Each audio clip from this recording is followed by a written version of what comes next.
que você quer comigo, porra? Nossa, arrombadinho, que saco, mano. Não, é criança. Porra, que desgraça, velho. Sai de mim. E aí, cara, tranquilo? Se eu te falar que antes da pandemia, a única coisa que eu fazia da minha vida era fazer negócio foda. Cara, eu fazia muito negócio incrível. Teve a clássica vez que eu comprei 100 celulares por R$150. Isso sem contar o dia que eu comprei 21 celulares por apenas R$50. E mano, tá tudo salvo no meu canal, porque se eu conto as pessoas não acreditam. Então sempre que eu pego, eu tento gravar. E bom, esse dia que eu comprei 21 celulares por apenas R$50, veio um celular completamente destruído no meio. A carcaça do aparelho tava horrível, ela tava se desmanchando na minha mão, o aparelho tava sem bateria e pra piorar a situação, a tela e a carcaça, o corpo em si, tava muito arranhado, cara. Eu me lembro de como era estranha a sensação de botar aquilo no carregador sem bateria e ver ele ligando. Me deu uma sensação muito estranha, foi muito bizarro, como se ele tivesse lutado tanto pela vida que mesmo sem uma bateria, ele ainda funcionava. Era uma bateria impossível de achar, até que em 2021 eu consegui a bateria. Peguei a carcaça dele que estava destruída, passei uma mão de cola, outra mão de base, sabe aquela base, esmalte que você passa na unha e tudo mais, que deixou o acabamento brilhoso e mais liso. Eu passei base na tela também, que deixou de ter aquele aspecto áspero, mas pelo amor de Deus, tenha um pingo de neurônio e não vai inventar de passar base no seu aparelho também. A tela desse aparelho aqui é plástico, a sua é de vidro. Por favor, não seja idiota. Passei base e cola no acabamento frontal, passei base e cola nas laterais, menos na parte de dentro, obviamente, e com isso, aquele celularzinho foi ressuscitado. E como se não bastasse todo o trampo até aqui, esse é o Optimus One, lançado em janeiro de 2010, cara. Essa paradinha tem mais de 11 anos de vida. E com muito esforço, saiu do Android 2.2 para uma versão mais atualizada e hoje vai ser estrela do nosso canal. E aí, será que explodiu? Miau.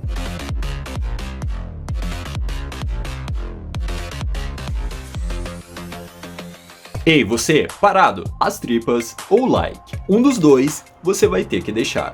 Olá, amigo. Olá, amiga. Olá, cidadão. Olá, cidadã. De 2020 pra cá, todas as centenas de celulares que eu tinha foram vendidos. Mas tem alguns titãs que eu tento manter. Dentre eles, a gente tem o Galaxy 5, um aparelho que me marcou muito e que eu tento guardar o quanto eu posso, mas na época de ouro, que eu tive contato com esse aparelho, um aparelho que bombava muito mais era ele, o LG P500. Afinal, lançado em janeiro de 2010, rodando Snapdragon S1 de 600 MHz, com uma GPU Adreno 200, somados a 512 MB de memória RAM, 3.2 megapixels com autofoco e uma telinha bem interessante de 480 por 320, o Optimus One tinha só o dobro de memória RAM do Galaxy 5. Mas mesmo com todo o esforço dos desenvolvedores e toda essa memória RAM, nada impediu do aparelho morrer no Android KitKat. Pra você ter mais ou menos uma ideia do nível de bizarrice que os caras fizeram aqui, pra continuar dando suporte pra esse aparelho que tinha hardware de calculadora, que era tipo uma batata, eles fizeram o OS TrueSD. O que isso significa? Significava que você fazia uma partição no seu cartão de memória, onde você conseguia aumentar a memória interna do aparelho e aumentar a memória de sistema, onde consequentemente você conseguia botar versões do Android ainda mais pesadas. Coisa que, sinceramente, eu não quis fazer no vídeo de hoje. Já que, afinal, é um aparelho que sobe do Android 2.2 até o Android 4.4, sendo que a última versão disponível, pasmem, foi em março de 2019, ou seja, até 2019 tinha alguém trabalhando nesse dispositivo. Então, basicamente, eu poderia pôr uma versão muito mais recente do que a que eu tô utilizando aqui, mas entre ficar um baita tempo fazendo particionamento, pra aumentar a memória interna, pra aumentar a memória de sistema, pra só no final botar o Android KitKat, que basicamente é o clássico 4.4, sendo que eu tô utilizando a versão 4.3.1 e visualmente nem muda tanto assim, eu preferi continuar na 4.3 mesmo. No momento que você usa o Jelly Bean, abre o seu menu de aplicativos, abre as suas configurações, vai lá embaixo na aba de performance e clica em processador, você descobre que de forma nativa você consegue subir de 600 MHz, que é a frequência padrão, para até 864 MHz, que basicamente era uma frequência que eu fiquei meio receoso de testar, justamente para não consumir mais bateria, mas ter essa função nativa, sem você precisar correr atrás, sem você precisar ter tanta dor de cabeça, foi algo que me assustou um pouco. Em relação à compatibilidade dos apps, nós temos uma questão muito complexa aqui. Afinal, temos 512 MB de memória RAM, certo? Temos uma CPU de 864 MHz. Então,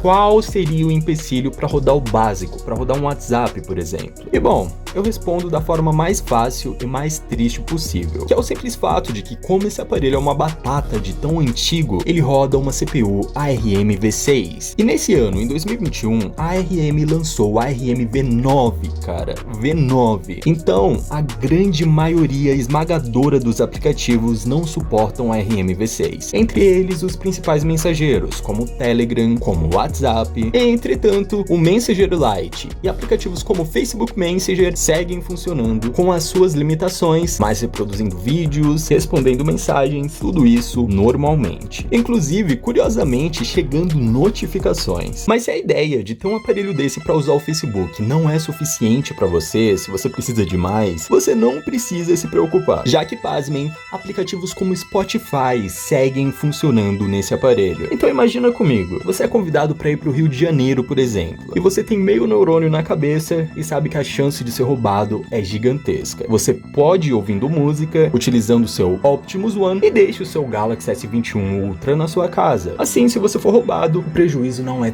tão grande assim. Ah, Matheus, mas e daí? Facebook Lite e Spotify. Só isso? Você acha mesmo que eu vou viver de Facebook Lite e Spotify? É simples, amigo. A gente abre a nossa multitarefa, fecha o aplicativo e saiba que ainda tem uma versão do Instagram que funciona nesse aparelho. E que o melhor de tudo, você pode baixar ela diretamente da Google Play Store. É um absurdo, cara. É uma versão meio antiga, a versão de 2016, mas sinceramente, dá pra quebrar um super galho, cara. Eu abri o OLX esses dias e vi que esse aparelho tava custando R$30.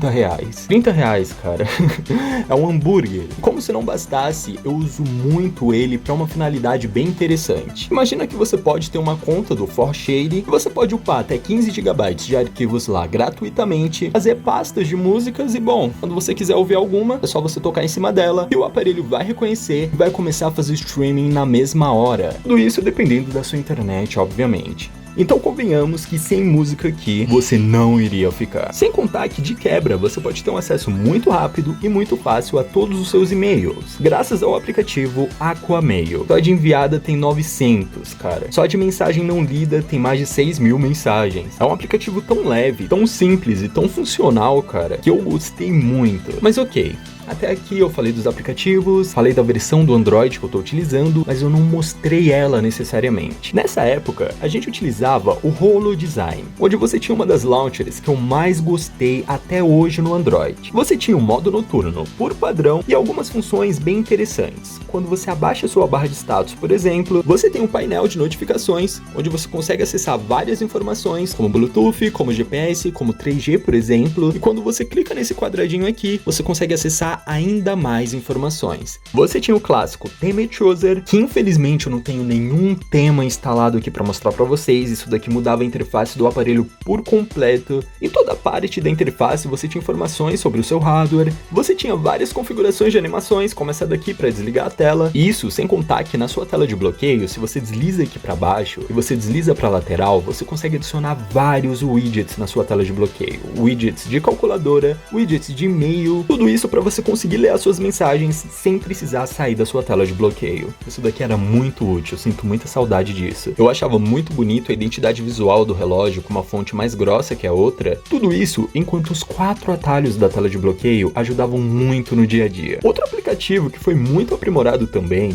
foi o aplicativo de câmera, que foi a partir dessa versão que ele começou a trabalhar em tela cheia. Mas infelizmente, com os míseros 3 megapixels, a imagem ficava muito pixelizada, cara. Sem contar a abertura de f2.8. A partir do momento que você se dispõe a utilizar um aparelho desse, você tem que se virar muito nos 30, já que ele só tem 200 MB de memória interna. Então o uso do cartão de memória passa de ser opcional para ser obrigatório. Mas a parte boa é que dependendo do sistema que você utilizar aqui, vai permitir que você instale aplicativos no seu cartão de memória. Entretanto, se o seu cartão de memória não for classe 10 ou classe 6, a experiência disso daqui vai ficar muito ruim. Afinal, pensa comigo. Imagina você instalar aplicativos no seu cartão de memória e a velocidade velocidade do seu cartão de memória for lenta. Os aplicativos vão travar, os aplicativos vão ficar muito ruins, e é por isso que eu priorizei instalar mais coisas na memória interna mesmo. O Jelly Bean ainda tinha visualização em alta definição dos seus widgets, que ficavam aqui na parte lateral, onde você tem uma lista muito generosa de widgets que você podia adicionar na sua tela inicial, como do Wikipedia, por exemplo, como do Spotify, do ForShare, do seu aplicativo de e-mail, somados a várias outras funções legais,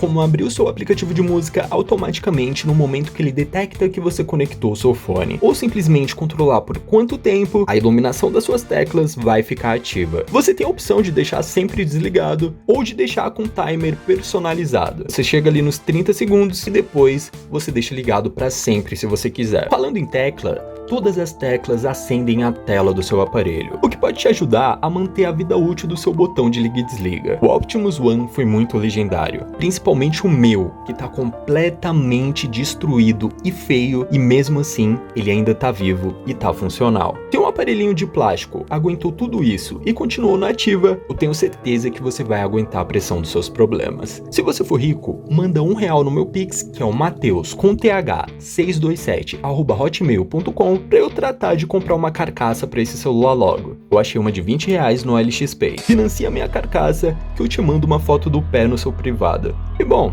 basicamente o vídeo de hoje foi esse. Acredito que eu já tenha falado demais. Esse foi o Optimus One com uma versão do Android atualizada. Ele foi lançado com Android 2.2, subiu até o 4.4.4 e curiosamente só não subiu mais porque ele tinha um RMV6. A partir do Android 5, o suporte para o RMV6 foi cortado. Você acha até a página de desenvolvimento do Android 5 para ele, onde infelizmente todas as versões que os desenvolvedores faziam não davam boot pela falta de suporte, mas esse foi o Optimus One. Muito imponente, rodando 4.3. Eu espero do fundo do meu coração que isso tenha sido minimamente útil pra você. E fui! Toca aqui, irmão. Ei, toca aqui.